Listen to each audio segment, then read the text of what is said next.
Good evening. We are going to discuss today Parshas Matos and Massei. It's a double sedra. It is always in the 3 weeks. It's always the week before Parshas Devarim, which is the one preceding Tisha B'Av. And the pasuk and the sedra Matos basically has 3 inyonim in it. The first chunk of the sedra talks about Nedorim and Nedavos and Shavuos, which means oaths, promises, commitments which are verbalized. Then the sedra goes into the revenge of Midian. And finally, it then discusses the Bnei Gad and Bnei Ruvain, who remained outside of Eretz Yisrael because of their tremendous, the multitude of animals that they had. And the grazing was so beautiful, wonderful, the lush landscaping allowed the grazing to be multiple, very, very gifted for the animals. And that's the 3 topics, the headings of the Sedra. So the Ramban picks up right in the beginning and is curious, why is it that of all Chamisha Chumshei Torah, the pasuk usually begins with Vayedaber Hashem el Moshe Lemor, which we know means that HaKadosh Baruch Hu spoke to Moshe, and Lemor was that Moshe should in turn say it over to the entire Klal Yisrael. Our Sedra begins Vayedaber Moshe el Roshei HaMatos. Moshe himself spoke to the heads of the tribes and spoke about Nedorim and Nedavos. So the Ramban says that it wasn't HaKadosh Baruch Hu who, of course, spoke to Moshe and told him what to say to the Roshei HaMatos, but it wasn't that same format because Moshe speaking to the Roshei HaMatos brought it down a notch. It was Moshe Rabbeinu, and he called in he didn't speak to the whole Klal Yisrael, he spoke to the Roshei HaMatos, and he told them what they should say over to Klal Yisrael. Now,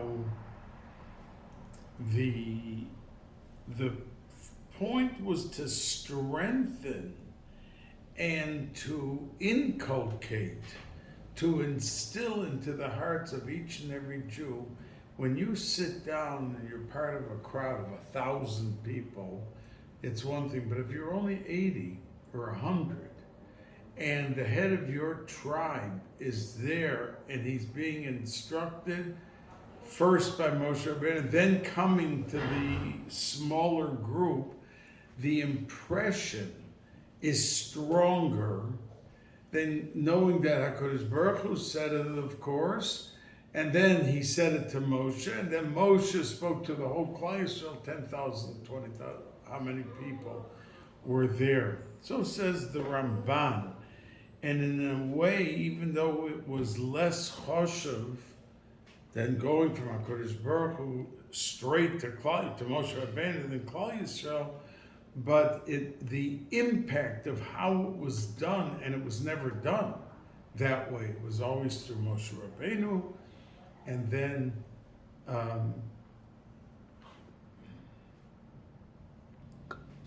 the Chassam Sofer says differently, and he accentuates and stresses that leaders do not always keep their word. That means it crept in from the Umos Ha'olam. When we have, let's say, politicians, mayors, governors, they promise this, they promise that, they make this, they you look at everything they said, and then you compare it to the actuality of what they did, it's almost, you almost cannot recognize what was said because they hardly do exactly what they're saying.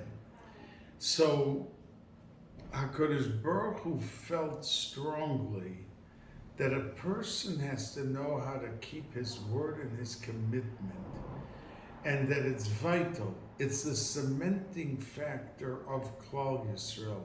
So the Chassam Sofer says that the exception was made and that Moshe took the Roshei Matos because he wanted to impress upon them, listen, you're the head of the tribe, you're the Nosi, the Roshei Matos. And if you're the head of the Mata, of the tribe, you have to know what you say has to be pure, it has to be intended, intentional with what you're saying and what you're planning to do, and there should not be the divergence, there should not be that tremendous difference one to the next. So says the Chassam Sofer. And indeed, we find the tragedy. There was a story of Yiftach Hagilodi, who when he went out to war, he said that I make a promise that if I succeed in the war and we win, then the first thing that walks out or comes out of the door of my house, I will sacrifice as a contribution and a recognition of my thanks that we succeeded. Now, there was a good chance he should have realized that some human being's going to walk out, and indeed his daughter walked out, and there's a whole debate in the Medrash, what did he do? Some say that he actually shechted his daughter and brought her as a korban. Many others say that he sent her out to Golos for the rest of her life. I mean, it was a tragedy no matter what happened. But it was because he said something that he should never have said. And he's very severely criticized. And the Gemara discusses, I mean, why didn't Pinchas, who was the Gadol Hador, go to him and be mater neder, just to untie the boundary and the commitment of having made the vow? And the Gemara says because Pinchas held that he was the Gadol Hador, that Yiftach has to come to him. And Yiftach held that, no, I'm the Navi and I am entitled to have Pinchas come to me. So over standing on formality, a young girl life was destroyed. So number one, we have to know that we can't stand on formality, because many times beyond our ego, there is a tremendous price that is paid by standing on it. Like over here, there's no better example. This one wanted one to come to him, and the other one wanted him to come to him. So what difference when you're dealing with such an important issue, a life, who goes to whom?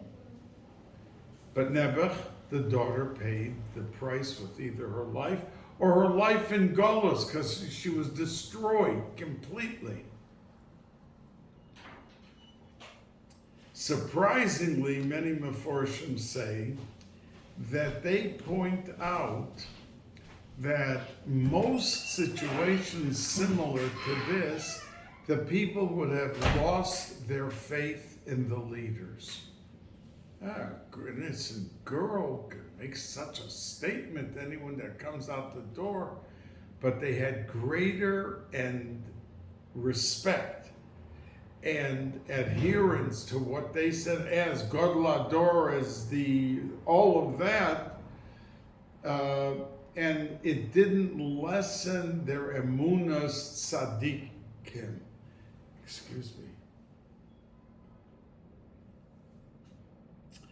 So we see how important it is to be able to be careful not only what we say, but when tzaddikim say things that affect our community, we have to know that tzaddikim are the backbone backbone of our society, and that we can't just like it or not like it. If we don't like it, they're dismissed with a hand wave and whatever.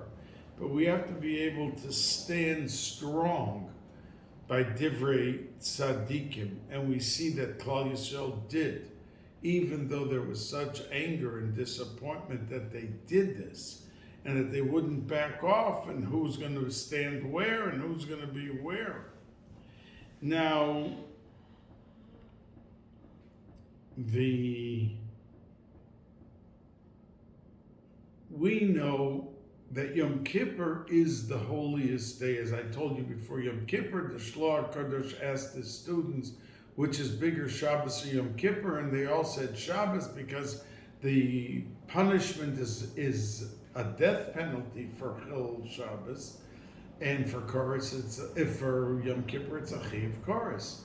So he answered and said, no, Yom Kippur is bigger, and it's Keneged Yovel, and Shabbos is Keneged Shemitah, which is a lower madrig. So why is the punishment stronger? And he explained to him, because the day is such chesed and rachamim that even the punishment goes down a notch.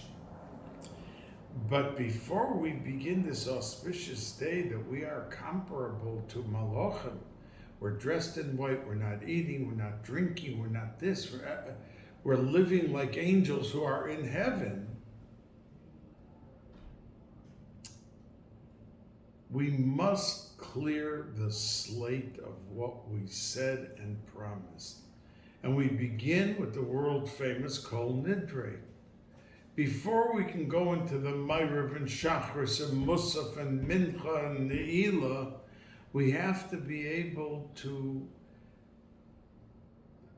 wipe the slate clean and address all of the promises and commitments that we made, and that it either didn't happen wholeheartedly or it happened only partially, but there were problems with what we said with our mouth.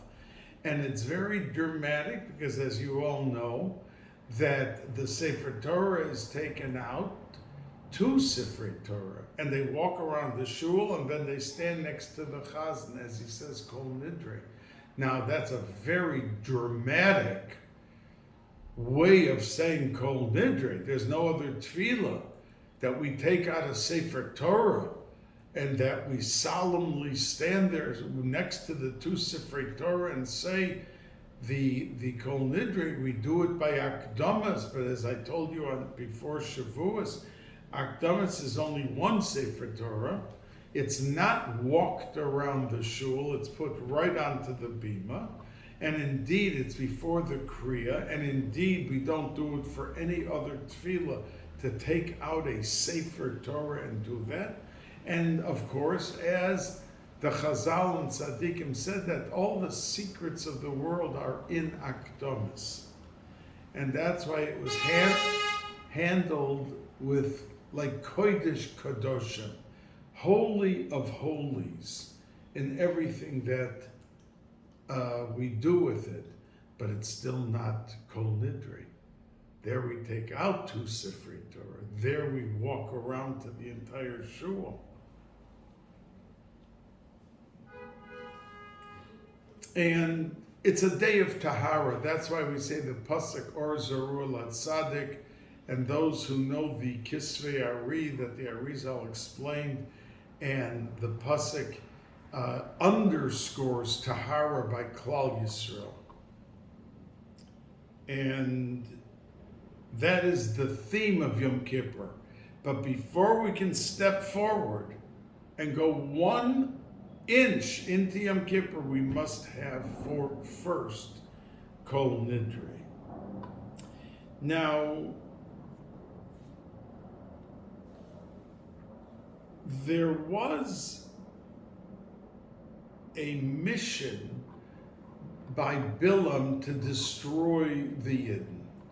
When he saw he wasn't succeeding in destroying them, he decided that he wanted his parting words with Balak would be an eitzah to accomplish some destruction, some negativity in Klal Yisrael. And indeed, he told them that their God hates immorality, and he suggested that Balak go and take the Benos Midyan, and before there is any intimacy between those men and women, that they should first, each woman should have on her a little idol, and pull out the idol and say that you are to bow to this, and then we can be intimate before that. And they all bowed to it, every Jewish man. And of course, we know it was a terrible tragedy, and indeed, 24,000 were killed, and the Magefa died because of the tremendous tragedy, the dimension of the tragedy that it caused by Klal Yisrael. As I told you last week, Pinchas got up and he heralded the Devar Hashem, what he thought was the proper reaction, and he killed the two who perpetrated this publicly and caused all of the others to do what they did. Now, there was a tzivui to Klal Yisrael, and HaKadosh Baruch Hu said that you're supposed to die shortly, but before you die, we have to even the score. Nakom Nikmas Hashem, in the story of Midyan.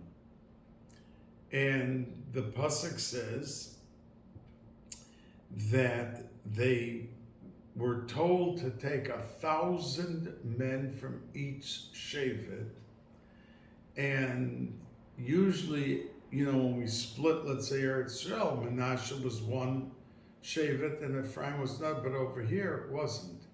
They were combined as one, and Shevet Levi had to take also 1,000 men, so there were 12,000 men who went.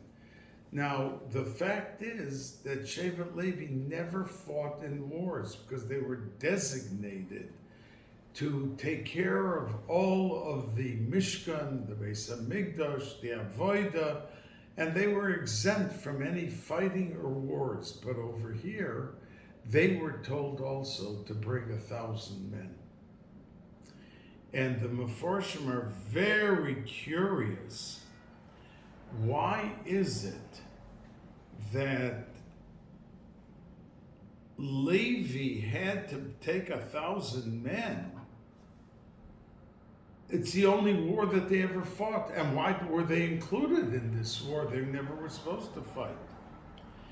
But the answer is that the idea of Balak and Bilam were to demolish the emunah that Klal Yisrael had. Because it wasn't just to do mitzvahs or to do averos, it was to underscore and to weaken the premise of why not to do an avera or why yes to do a mitzvah. Because of their emunah in HaKadosh Baruch Hu, who gave us the Torah, the mitzvahs, the chesed, the averos, the everything under the umbrella of ruchnius. Now, when they wanted to wipe out the emunah by Klal Yisrael, Levi had to participate also in the war, because to wipe out from Klal Yisrael the emunah, so we're not standing on the side. They weren't just going to battle a battle or to fight a fight. They were going to strengthen and fortify the concept of emunah, and they wanted participation. It wasn't just wage war. It was wage war for the purpose of wiping out what their intent was, to remove the fortification of Klal Yisrael in its emunah. So that's why 1,000 went from Levi also. Now, in waging the war, Pinchas led the way. And Rashi says that Pinchas was told to lead it and not Elazar HaKohen, because Pinchas was the one who started. He's the one that killed Zimri and Cosby. So he started this Kiddush Hashem of avenging the wrath and taking on for the Kedusha of HaKadosh Baruch Hu. So he was given like the honor, so to speak, to finish the job, putting it in very mild terms.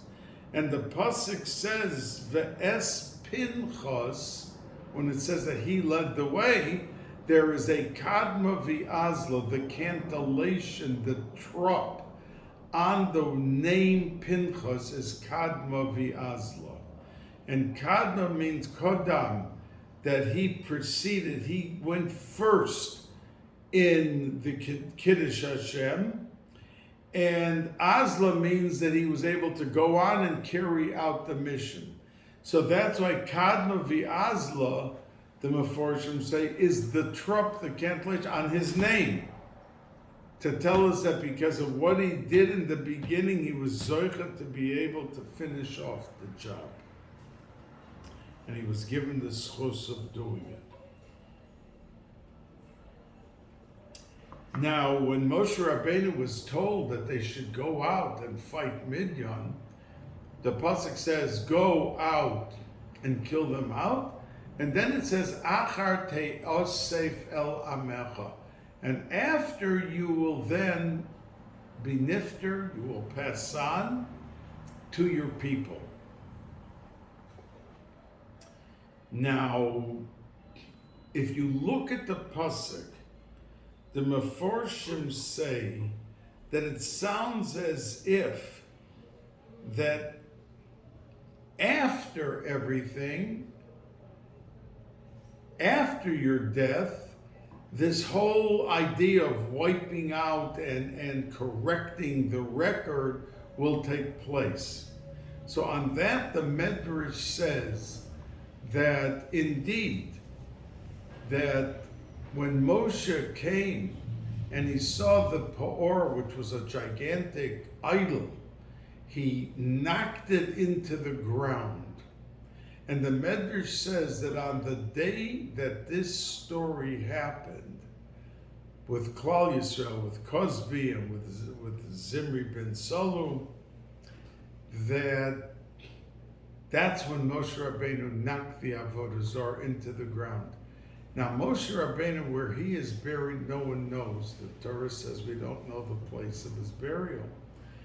But the Medrash says that right next to where he's buried, right across, is where he knocked the Peor, the Avodah Zarah, into the ground.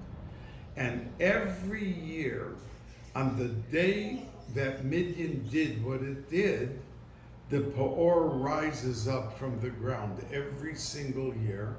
And Moshe Rabbeinu comes out of his kever and knocks it back down into the ground.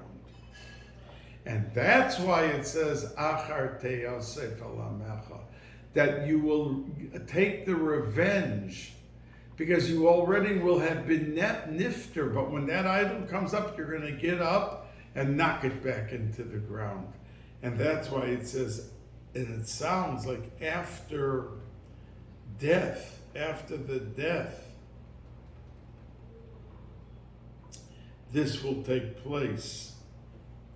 Now we know that the pasuk says when they had to take 1,000 from each shevet, it says vayimosru, and they delivered, meaning 1,000 people from each shevet. But the word vayimosru really is a little strange. And it also could mean like a moser, someone who's an informer, a moser, vayimosru. So the Chazal say a very interesting thing, that the tzivui was when Heicholzu Anoshim, the parsha of Heicholzu, to arm the men to go into this war, 1,000 from each shevet, that they were told that they have to be tzaddikim. So when Klal Yisrael said, look, I would offer my to be part of the 1,000, But they said to be tzaddikim. What, I'm coming forward as if I think I'm a tzaddik? It's supposed to be tzaddikim. So what ended up happening was, says the Medrash, that the people of the Shevet had to go and say, take him, he's a tzaddik. So that's the informer, that's the vayimosru, that they went and told on, so to speak, their fellow man in a good way, that he is deserving to go because you said it has to be tzaddikim. It will be a tzaddik, and he is the one that's going to step forward, take him as part of the 1,000. And that's why it says vayimosru. Now when they came back, interestingly, it says that Moshe Rabbeinu got very angry at them. Vayiktzov Moshe al pekudei hachoyol. He got very angry. What was he angry about? Because they killed out all the men, but they left the women. And Moshe Rabbeinu thought that they left the women for the purpose of doing something wrong with them. And he got angry, the pasuk says it. So Elazar stepped forward and he said, not one of them did any Aveira. So Moshe Rabbeinu said, so why are they all bringing karbanos, like they need a kapara? So in answering that question, the Chidushei Harim says that when they came back, they brought all the kalim, all the vessels, the frying pans and the pots and everything. And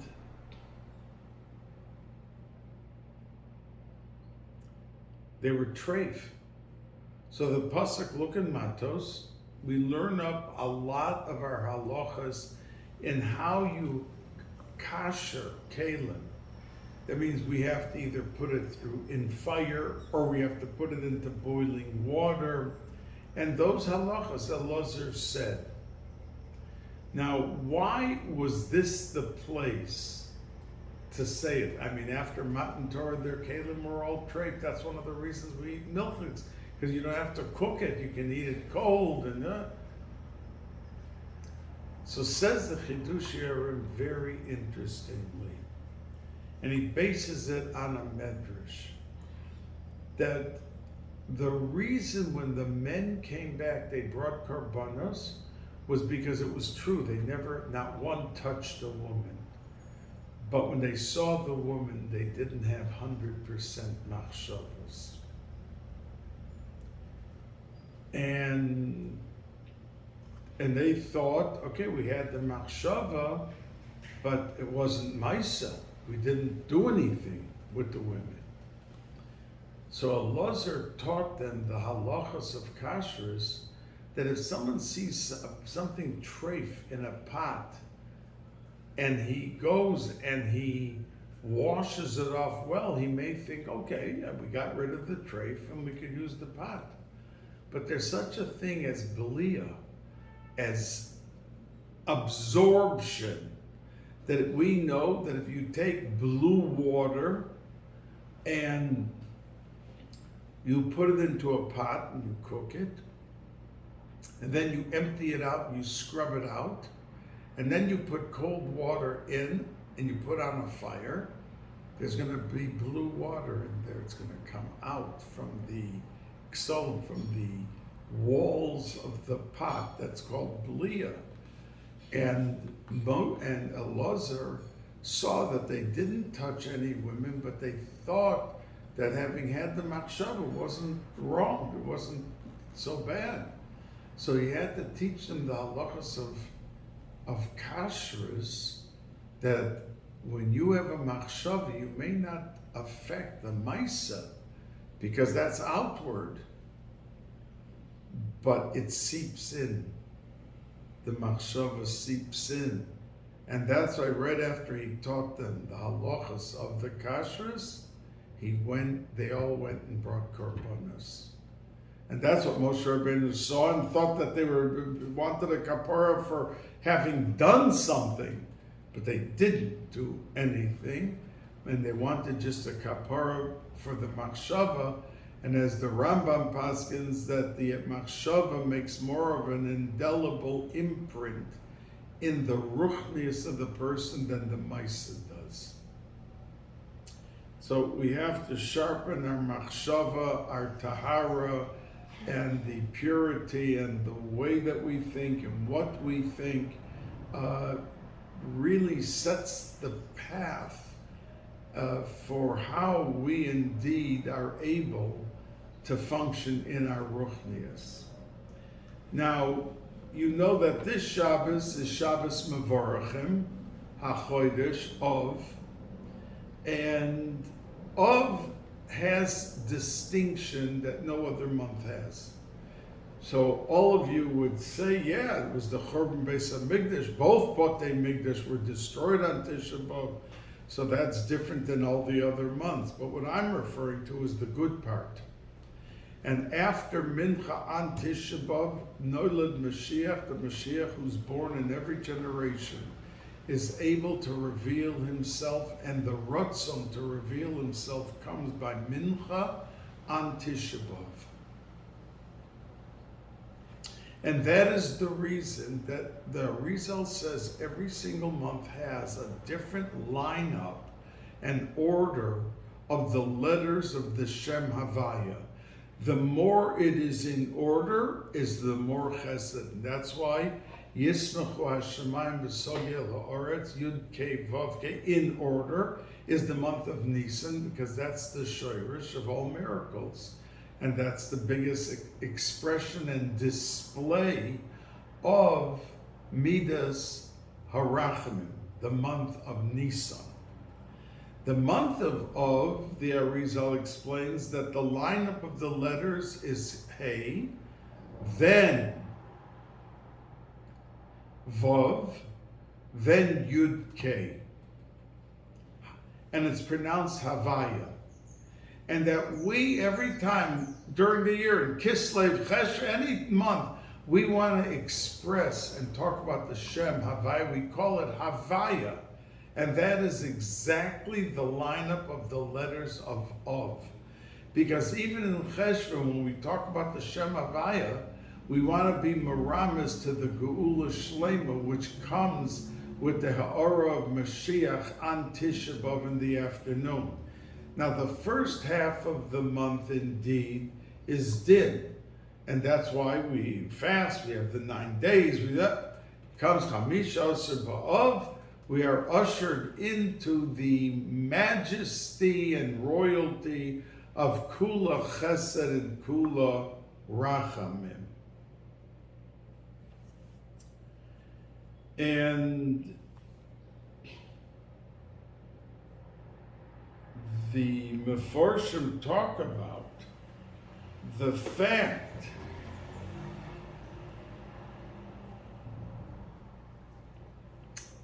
that the word Eila Massei, our second Sedra of this Shabbos, is Massei. And it starts with the word Eila. And the Meforshim say it could have just started Massei B'nai Yisrael, the travels and the sojourns of Klal Yisrael were such and such, and say what they are. Why do we have to put the word Eila?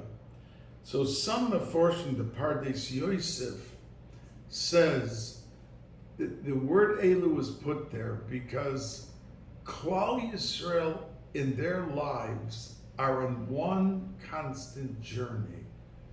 And that's why it doesn't start to say that these are the encampments of Klal Yisrael. It first talks about the journey. Then they came to this place and they slept over. But the main thing is the movement, because we know that when a Yid dies, he goes to Shemayim, there's no mitzvahs. He's called an oimed. He's standing in one spot. On the yard site, it says that they have reshus, the neshamas, to go up higher and higher from Heichel to Heichel, dependent on what the people here in Olam Hazeh are doing for him. If they're giving tzedakah, if they're having a suda for the aniyim, if they're learning mishnayos, the Yeheshmei Rabbah of Kaddish, all of these things propel the neshama and give it rishus to go from heichal to higher and higher. Otherwise, the whole year, it stays in one spot. It's in one heichal where it learns or it does whatever it's doing, but it doesn't go from one level to the next because we're oimdim in that world. But in this world, we are holchem. We are constantly going. You give a quarter to tzedakah, a light goes on in Shemayim because of your handing over the tzedakah, or you're learning a mishnah, whatever you're doing, it's moving you up from madrega to madrega, and you're able to go higher and higher here in this world. So the Baal Shem Tov says that it has to be Massei, because the whole tafkid of our lives is Massei. How are we traveling and moving? Are we in the right direction? And that's why there were exactly 42 Masos, 42 different movements and encampments, because it's connected, says the Baal Shem Tov, the Shem of Ana B'choyach, which is the Shem Mem Beis, which Al Pi Kabbalah is a tremendous, powerful antidote for Klal Yisrael's fortification and survival within the realm of ruchnius, that they survive. And that's the reason why the word Massei is used. Now,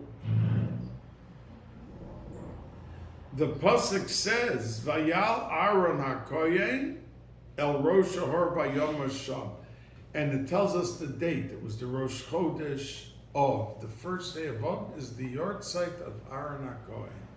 So the Meforshim are curious, why didn't they put the date and talk about the first day of the Chodesh in Chukas, where he was Nifter? Parshas Chukas. But they answer and say, because Massei always comes out during the 3 weeks. And the Gemara in Yuma says that the Yidden, that they lost the second Bais Hamikdash because of Sinas Chinam. And the biggest champion for Shalom and Avas Chinam was Aaron HaKohen.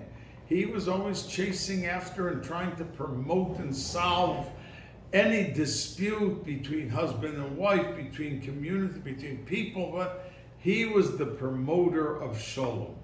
And if he was the promoter of Shalom, there's no greater time to remind us about Aaron, even though he was Nifter and Chukas in the middle of the 3 weeks that the second Bais Hamikdash was destroyed because of the Sinas Chinam and because of the lack of understanding of how great the opportunity in these 3 weeks. The Arizal says that in the 3 weeks, they're the 3 biggest Shabbos of the year. Because since it ends up with Tisha B'Av, with Mashiach, that you need the strength to carry it. That means it's true. It dipped down deep because of the Churban and that. But it's going to be like a crane picking everyone up, because after Shabbos Chazon, then there's the Leid of Mashiach, and if he has permission to reveal himself, we have then the salvation for the world and the consolation for all the years of trouble and difficulty.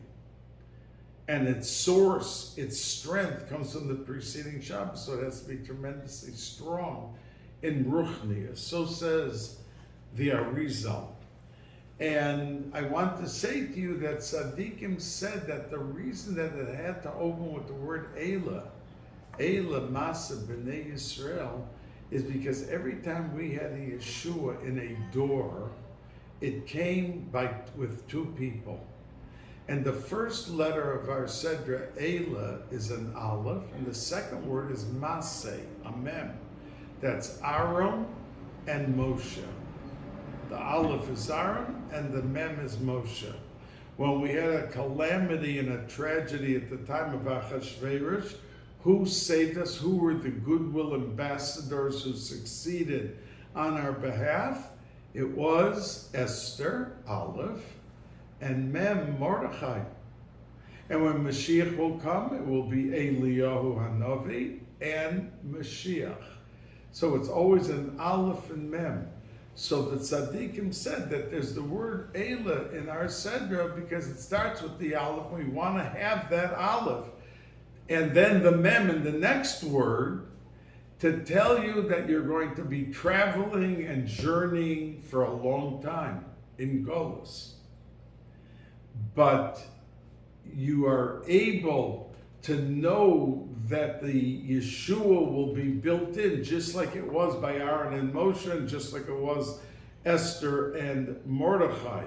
And indeed, these Chazal say, Eile Massei b'nei Yisrael, there were 4 Golusons. And the Aleph of Eila is Edom, the one that we've been in for 2,000 years. The next word, Massei, is Modai. The third one is B'nai Yisrael. Beis is Bavel. And then Yisrael, the Yud, is Yavan. That these journeys bring us to places as Reb Mendel of Vitebsk, when he was a youngster, he was brought before the Baal Shem Tov because he was a Talmud of the Mizritcha Maggid.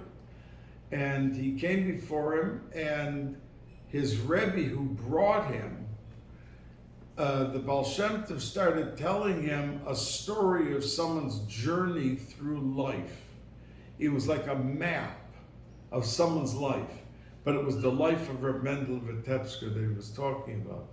And this little Reb Mendel of Vitebsk, years later, when everyone knew that the Baal Shem Tov had described someone's life and where they're going to encamp, but it was a reference to every stop and major decision in the life of Reb Mendel of Vitebsk. So they once asked Reb Mendel, did you understand what he was saying? And he said yes. And even though he was a youngster. And then they asked him, so where are you up to in that roadmap that he told you as a story? He said, a little bit past the middle point. That's what he answered, understanding exactly what the Baal Shem Tov was telling him. We wish each and everyone a beautiful Shabbos. It's Shabbos Rosh Chodesh, Haba Oleinu L'Toiva. And then we'll go into the 9 days, and next week we will speak more about the 9 days, of course, and Tisha B'Av. But there's still time for Mashiach to come, and there won't be the 9 days, and there won't be the Tisha B'Av. A good Tanakh.